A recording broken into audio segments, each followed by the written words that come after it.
పిత్తం అంటే ఒక transformative principal అండి. అంటే మనం ఒక ఫామ్ నుంచి ఇంకో ఫామ్లో బాడీ కంటిన్యూస్గా ట్రాన్స్ఫార్మ్ చేసుకుంటూనే ఉంటుంది. ఇప్పుడు మీరు తిన్న కార్బోహైడ్రేట్ ఫుల్ కాంప్లెక్స్ ఫుడ్ ఉందనుకోండి, అది చాలా కాంప్లెక్స్ మాలిక్యూల్స్లో ఉంటుందండి బయోకెమిస్ట్రీ పరంగా చూస్తే.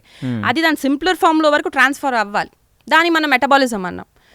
దానికి హెల్ప్ చేసేది ఏంటండి, పిత్తం అనే ఫైర్ ఎలిమెంట్ అనే మన బాడీలో ఉండేది, అది ట్రాన్స్ఫార్మ్ చేయడానికి హెల్ప్ చేస్తుంది. ఫ్రమ్ కార్బోహైడ్రేట్స్ టు షుగర్ వరకు వాట్ ఎవర్ అండి, carbohydrates to the simplest form glucose, or ఇంకా సటిల్ ఫార్మ్స్ ఉన్నాయండి. అవునవును. సో జరగాలి అంటే, ఆ ప్రాసెస్ అవ్వాలి అంటే వీ నీడ్ ఫైర్ అండి. ఫైర్ ఎలిమెంట్ అనేది ప్రధానంగా కావాలి.